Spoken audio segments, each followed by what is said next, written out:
Good morning. Welcome to Village in Motion. Today is Tuesday, January 24th, 2017, and today I have two guests with us.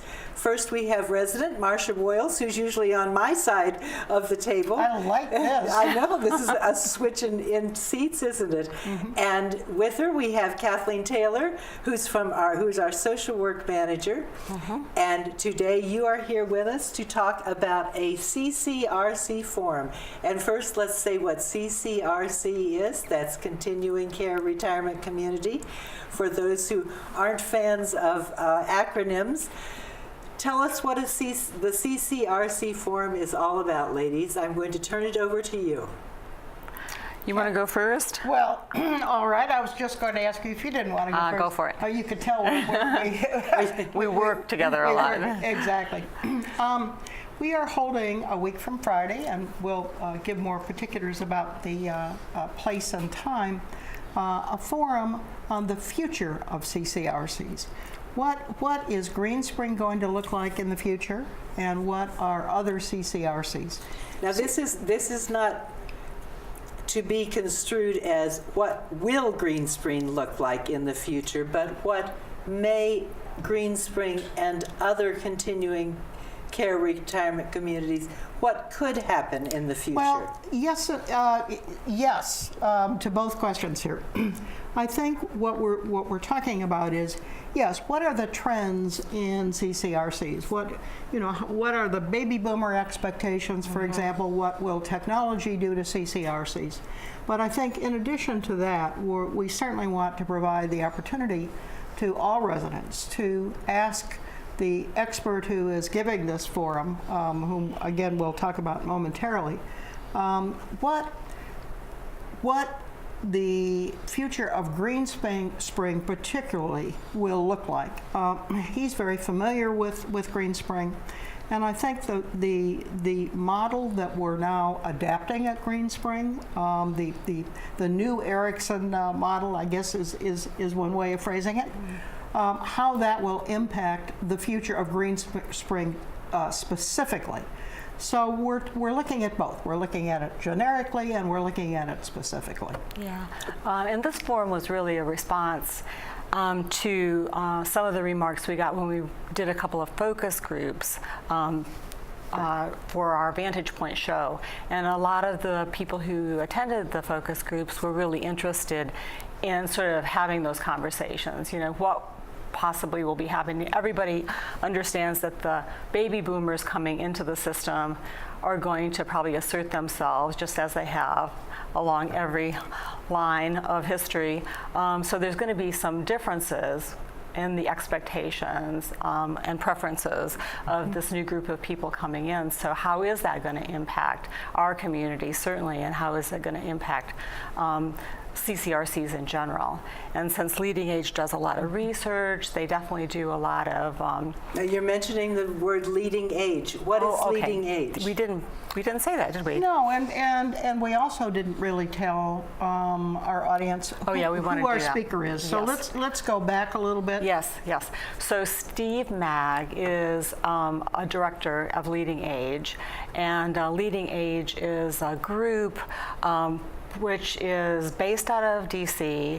How many different? There's 6,000. Not-for-profit, right? 6,000, yes, non-profit providers of goods and services, I think, to the aging. Yeah. They speak for the aging in terms of the nonprofit world. AARP certainly has sponsors and members, but that's a for-profit kind of situation. Their website says our 6,000 members and partners include non-for-profit organizations representing the entire field of aging services, 38 state partners, hundreds of businesses, consumer groups, foundations, and research partners. And they're also part of a global aging network, which spans 30 countries. So they're different from AARP. They're very different. Their role, I think they describe it, Kathleen, you and I checked this too. Their role is education, it's advocacy, and it's research. So it's a very prestigious group. They speak for the aging population in many aspects of very serious kinds of aspects. And as Steve Kathleen is pointing out, Steve is the director at Leading Age. He's the director of resident. Well, his title is of residential communities, and that includes CCRCs and assisted living facilities, nursing homes, that kind of thing. But he is the leading expert, national expert on CCRCs. Yeah. So that's his area of expertise. That's his area. He is a lawyer.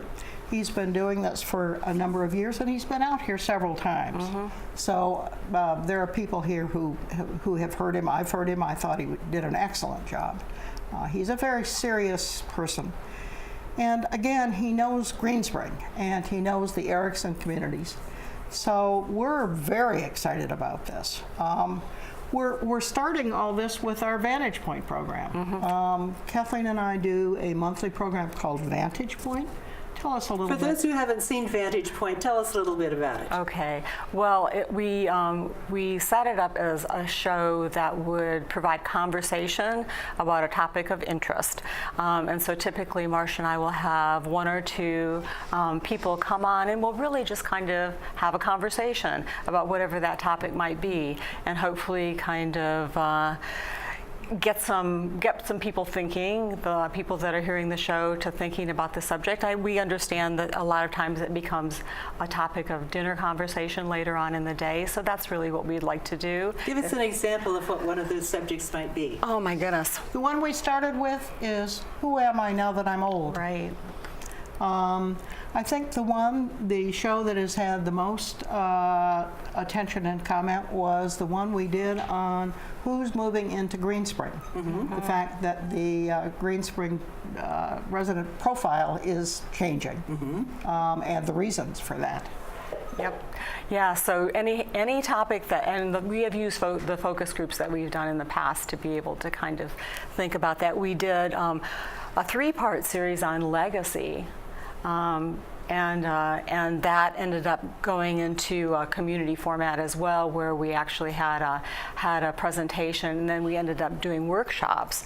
So they've kind of taken different paths after we've done the show. This one's a little bit different too. We're taking the conversation out into the community right after the show, but still the idea, I think our overruling idea is that we want to be able to just sort of initiate conversation and thought amongst the residents, and stimulate that good discussion. So it's likely that as a result of people attending this forum, that there could be other conversations and other groups that will come out of this, because people will have more questions come up as a result of hearing what Mr. Mag has to say. I think that's what we're anticipating. Good point, and thanks for bringing that up. That's certainly what we would hope. By the way, I was glad you brought this morning. This is what has appeared in people's cubbies. So if you threw it in the wastebasket, pull it back out and take a look at this. Let's reiterate time, place, and so forth. We're starting the day of February 3rd, which is a week from Friday, with a 10 o'clock live Vantage Point 11 o'clock. program. No. I'm sorry. With a 10 o'clock live Vantage Point program. We're following it then at 11 o'clock with the community forum, which is, we're labeling where is Greenspring going and what is the future of CCRCs, at 11 o'clock in the Ekatink room, Friday, a week from Friday, February 3rd. So let me get this straight. At 10 o'clock in the morning on February 3rd on television, On Channel 6. on Channel 6, I can watch the Vantage Point program on this subject. And then at 11 o'clock, I go to the Ekatink room to hear Steve Mag talk on this subject. That's correct. Okay, so a lot of movement during that time. Yeah. That's right, and Steve is going to be a very busy man. I'm sure. Now, we should also point out that there are no reservations required. However, the Ekatink room has limited seating, so we would suggest that folks come early if possible. We certainly will try to accommodate everybody. but there is limited seating, so by all means come. And there also will be full time for discussion and questions after his presentation. And we will point out for those who don't move as quickly as we all might like to, that if you miss the Vantage Point program on Channel 6 at 10 o'clock, that it will be reshown on Channel 6 later in the day. So if you're not able to see it at 10 o'clock, you will be able to pick it up later in the day.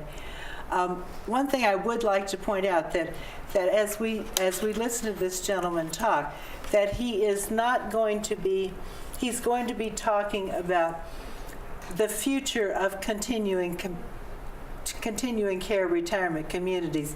He is not going to be giving facts that this is what will happen to Greenspring in the future. I don't want anyone to construe this as being, this is a plan that is what will happen to Greenspring. It is possibilities of what, as time goes on, that research is showing may happen. But I don't want people to think that this is the fact that this will be our future no matter what. Right. I think I saw one statement when I was researching CCRCs that said, if you've seen one CCRC, you've seen one CCRC. So I think that that's exactly right, is that every community is very individual in the way that they create their community. And so this is definitely not going to define who Greenspring or any other CCRC is going to become. But it is going to be able, I mean, again, I think it's more about ideas, presenting ideas and letting people kind of think about, you know, what are going to be the trends of the future. So, you know, again, just sort of stimulating thought, not really providing answers, so to speak. And one piece on here is that one point that he's going to talk about is how can we make our voices heard? And that's part of what I think his group does, and that's one thing that he will be talking about. Absolutely. We have about 30 seconds. Is there anything else that you'd like to say other than please come and join us? Yeah. Well, I think this is going to be a really exciting and stimulating presentation and discussion. So we absolutely urge folks to come. I think it's going to be fun, moreover. Okay, good. Thank you for coming this morning to promote it. Thanks for having us. Okay, and thank you very much. And please join us in a few moments for a second half of our program.